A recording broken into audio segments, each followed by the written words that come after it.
Like someone said, for some weird reason, everybody's talk has been leading up to this. It has fit sort of in place. And best of all was Luis's talk about telling our own stories and shooting movies we'll be proud of.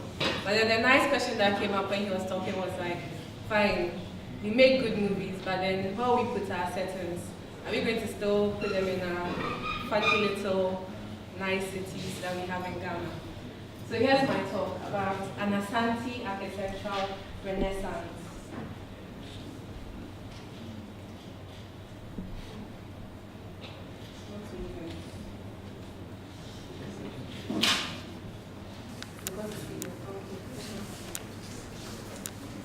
Okay.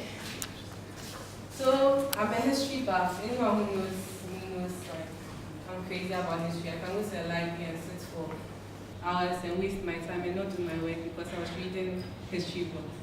So let me give you a little background I'm sure a lot of us know about the Gold Coast, what we now call Ghana. The first Europeans that settled here permanently were the Portuguese in 1471. There were about 30 years of relatively peaceful trade between the Portuguese and then the Ghanaians at that time, the people in Elmina, the people around where we call Accra, Jamestown, those areas. And then there came the period of the 1500s, the 1800s, where there were the slave trade that we don't like to think about happened. And during this time, the most dominant ethnic group in Ghana was the Ashanti group, and in the form of the Ashanti Empire. They had dominated almost every other group here. And the only other group that was sort of holding firm were the Evers. So now we know why they are so mad at them. Next. So from 1500, 1800, that's a period of slave trade and everything. So now let's stop at the year 1817. These are some things that were happening. You can read for yourself, but the most important to me was a man called T. Edward Bowditch who traveled to Kumasi. He was an Englishman. At that time, the cameras were invented, but photography wasn't invented. So everything was done by sketch. So the bottom part, these two were sketches done by Bowditch, who was very surprised when he came to Kumasi and saw these, because previously the writings that had been done about Kumasi were not very fair, let me put it that way. They were trying to justify the slave trade. So a lot of them were very insulting, and they were talking about how the people living in Ghana, Gold Coast at that time, were savages mostly. So he started a sort of culture of writing the truth about Africa. So these are sketches. This building is actually a stone building that was in Menchia, the Ashanti Palace at that time, 1817. 1817. Next. These are some writings of other people who were surprised that the place was so developed and so beautiful and so well maintained and so clean and so beautiful. Clean, emphasis on clean. Kumasi was very clean. Then 1874, the Ashantis had annoyed the British. The British had told them not to invade the southern states again. They used to like to go to the Fanti lands and go and bully the Fantis around. There are stories about that. And the British told them not to go again, but of course, they are not listening. They went, and they were punished. I know you've heard about the Sagrenti War, which is the corruption of Seg and it. They couldn't pronounce it, so they just called it Sagrenti. And the British went back and invaded the Ashanti Kingdom and burnt down Kumasi in 1874. They burnt it, and even the buildings that were left, they used the wood for firewood. And then they built the fort you see at Idum, what they use for the military museum now. That was when it was built after that. And Kumasi was never completely rebuilt to its former glory after that war. Yes. This is Kumasi today. This is a view of the central market, the rooftop. That's what you can see. This is central market on a busy day. This is a dream Kijitia, Roman Hill area. This is something that happens like every 8 months. There's a fire in trauma. This is the new old Nisha Palace. A beautiful, affordable houses. Again, Louise alluded to this. The people who went on the whole Desperado shooting spree were angry because their colleagues had been arrested from here. These are some other views. This is our airport. And this is a nice place. We're going to the next. That's a country that got independent at the same time. Not the same time, but the same year. Actually, after Ghana. In 1817, when we were writing about how beautiful the view and everything was, this is a view of Kuala Lumpur. Same place, around 1880. This is it now. Yes. But I'm not here to make us feel bad or angry with our government or hate the British or invading us. Like, all's fair and love in what they say. Because if we'll be honest, the Ashantis were big bullies themselves. They did it to everybody around them. So they were also caught by another bigger bully. And then, fine, you know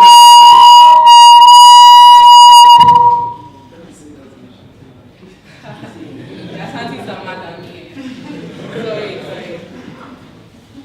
Should I just put it down and shout? Can you hear me?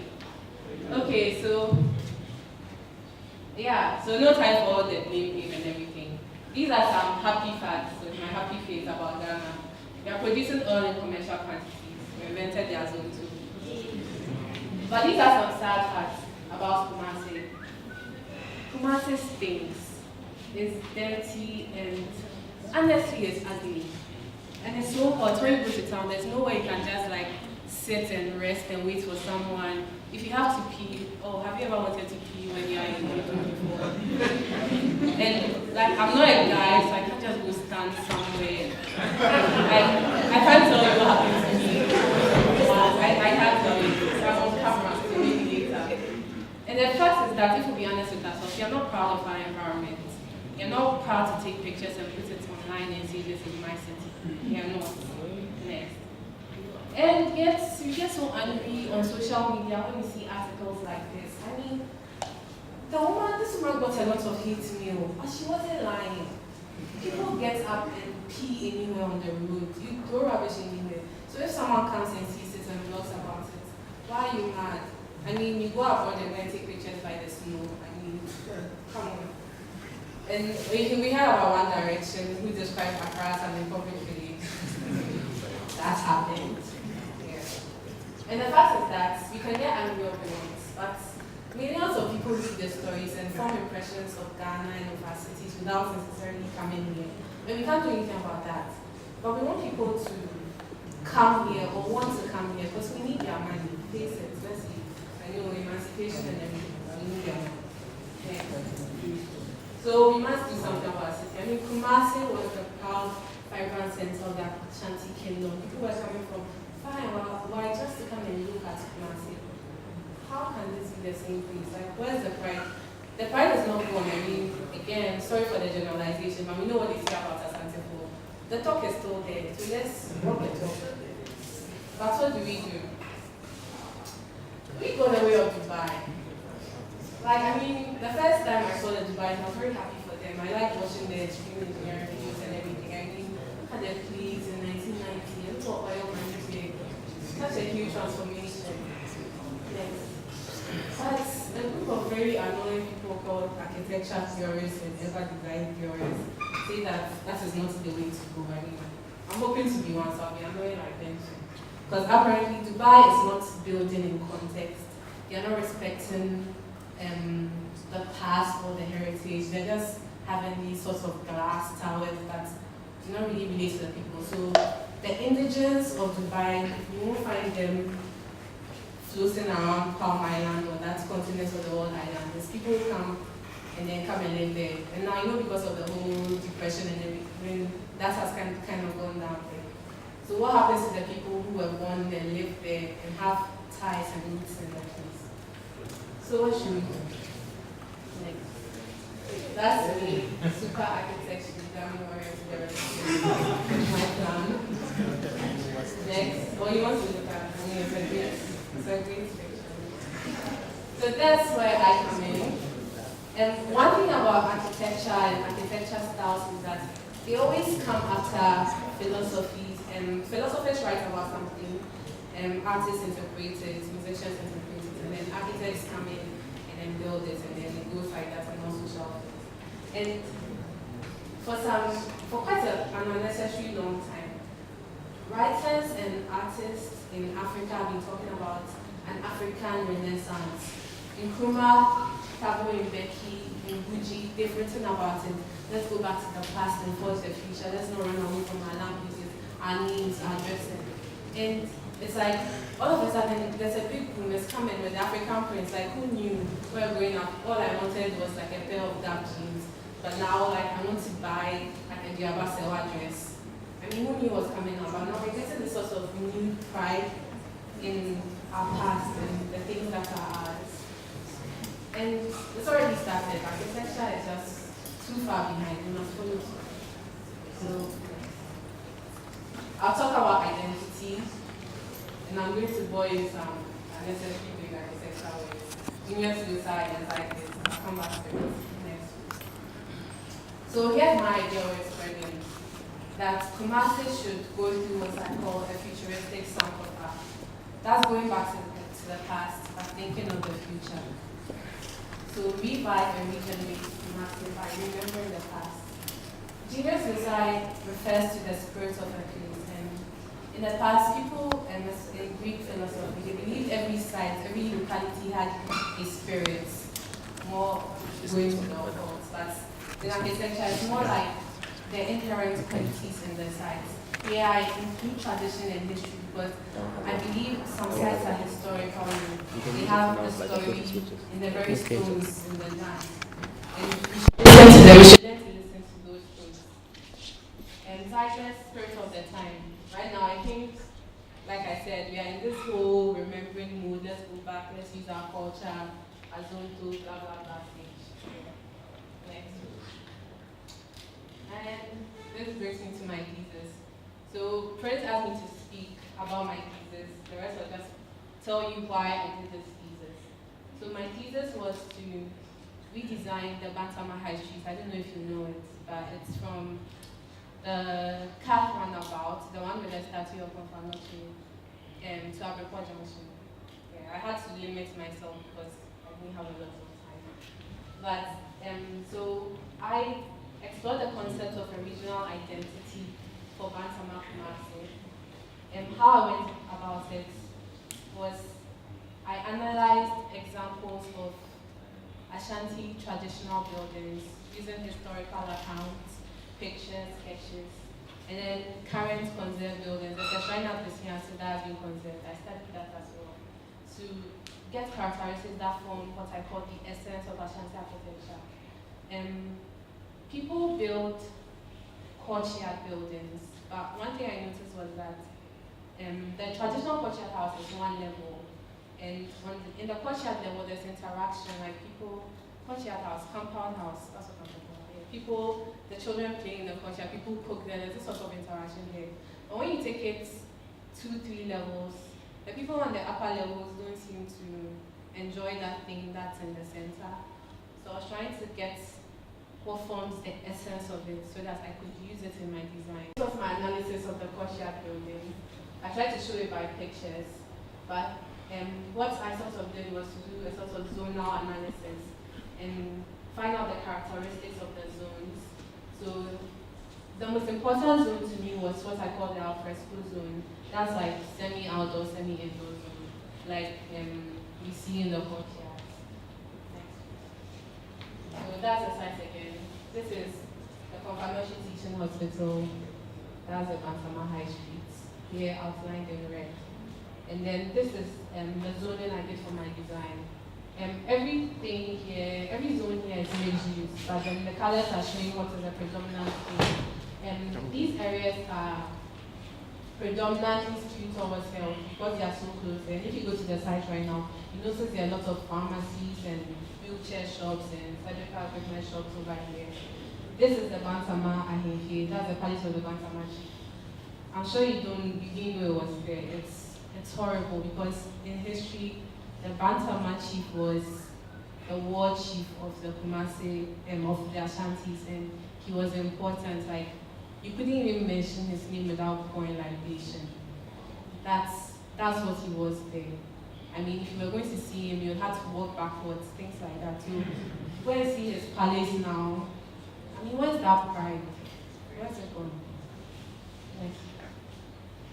These are party diagrams, so I tried to inculcate that alfresco nature, playing with the different zones inside. So I'll quickly take you through what I did for the children. That's not really important. So important is that I get that I share. So yeah, so this is a multiplex. It has an IMAX cinema and then cinepods. Cinepods are these viewing capsules that I created. And can you go back? In the sketch, that's what I tried to do. At least like they're hanging and you can just enter and go and watch the movie and you know what you do in private viewing movies. Next year. This was my next blog that I detailed, that I called the Cafe, which is essentially a public space. And this I call the Colonial vision. That was a play on the courtyard alfresco zone. So it's a ring of light rods that are phosphorescent. So they absorb energy during the day and at night they give off light. And they are brighter at the top. I wish I had a nice resume. I have one. Okay. So they give off light, brighter light at the top, and then at the lower part it's a more sort of dull thing that people can just like sit in and enjoy. Are you imagining with me? I'm imagining I want to go there now. Okay, next one.